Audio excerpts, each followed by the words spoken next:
Okay, guys, so this is the 13th episode of the Truth series where we are exposing every lie of the world.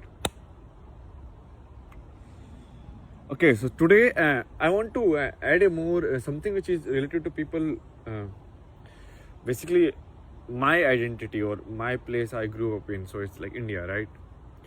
So I want to talk about this very controversial issue, like Indian history, right?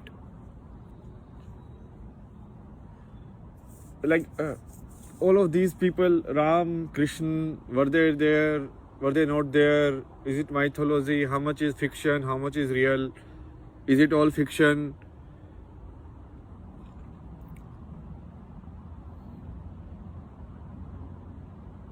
Because I think very few people in the world, they don't even know, like,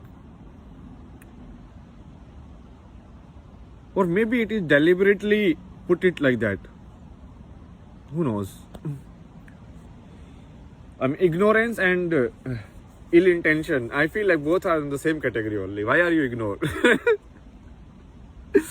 Learn something. No, it's your duty. If I come to this country, it's my duty to understand the constitution, understand all the laws by myself, right? Isn't it like already there? So if you have come to this world, God's world, then it's your duty to understand everything.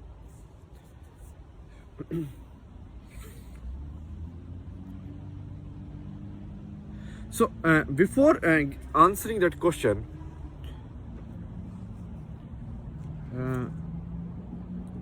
my phone battery is actually low, so this might not be a complete video, maybe in two parts. Okay, so before we start going on the answer the question, how much is truth, what is truth, let's first like see how do we prove existence of any person in history. Okay, right now there is a guy living in Bihar in a small village named this and this, and he dies. And same thing, let's say it was happening 300 years before. You understand? So prove me the existence of John, who was farming in this land. There were only 3 houses in that village, so not many people knew it. Only 6 people knew it. How will you prove it? Like, what is this like system of external identification and verification? Such a stupid system. Because only like actually the famous people are only remembered, right? That's the system. What about what if someone is like very intelligent and like who just born and he thought like life is nice, he just lived it and he went away? Because according to people, it's like if somebody is very intelligent, why would he not use it to earn money and become famous? That's their logic. Because they are like, oh, everybody is selfish only. He has to be selfish. Well, how can he do that? Like, if I have the power to destroy the entire world, or if I have all the powers in the world, do whatever I want, why would I not use it for my benefit? Like to have like so many girls around me, to have all of these, right? If I'm so powerful, I am not using it. They're like, why would you use it? I mean, if you are so powerful, you will be intelligent enough to understand that all of these are like small, temporary things. You would go for something bigger, something larger. I mean, this outlook, no, is like very interesting. This thinking that if somebody needs to prove their power, if basically there is no output, then there is no power. You understand what I'm saying? So let's say if I am from like a very top college of India, okay, and I'm very intelligent, so at least that parameter people can use to say like, okay, this guy is very intelligent. Okay, you understood? Now I'm just, let's say I choose to work as a tea seller on a railway station. Okay, it's possible. If I am very happy doing it, what's the problem? Okay, so I'm a tea seller. Now, does that mean that my intelligence is gone now?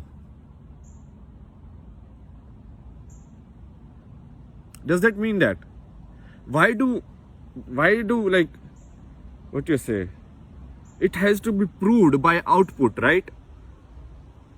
Why does everything needs to be verified by outside people or outside systems?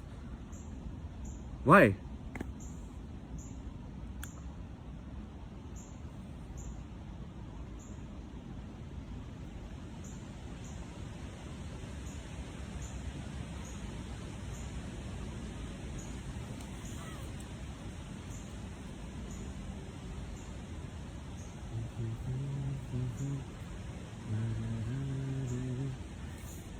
Yeah, let's flute now.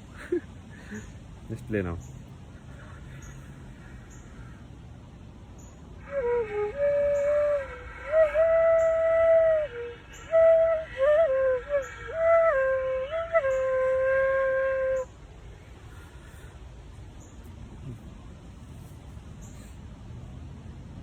How does it matter if Ram or Krishna or all of these guys, it really happened or it is a story? Anyways, your life you live in story only.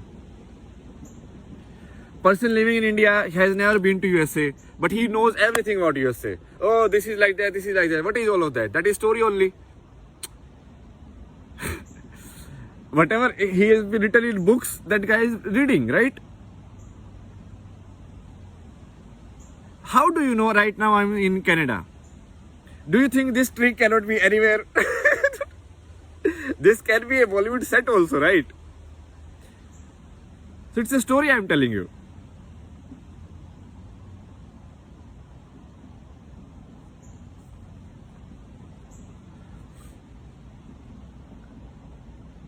So story is a story. Then, like, anyways, it doesn't matter much, because even what they say is history, right? That is also a story written. It's not a factual representation of anything. Because then prove me the existence of the tea seller. He was there. If it is a factual representation, then what is the role of the tea seller? So it means this history is entirely written by whoever gets famous, he will be written more. It's like I can only have a history of 500 pages.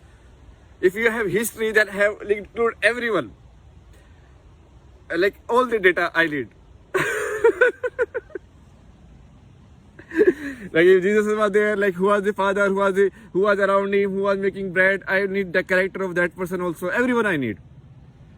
Because if you guys were aware, that you would know that, no? Otherwise it's just a story written by, like, somebody got hit, somebody got viral. It's like a YouTube viral video. And then because he went viral, everybody knows that person's story. You understand? That is just same as becoming famous. So, how is human world like situated? Like in the mental world, it's like my story framework and how much I share that with other people, that how much I will exist in their world. You understand? Because if I don't share my sitting here, then but I can still be sitting here, right? You understand? But now I am sitting here and you know it. That's the only difference. Just again, the same thing I am saying again and again. Don't go for who is saying. Go for what is being said. Don't go for like, is it real or not? Go for what is the story? What is the story trying to tell you? What is that historical story or that book is trying to tell you?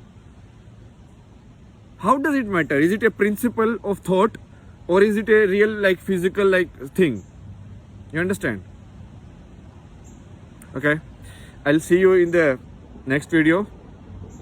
See ya. Bye bye.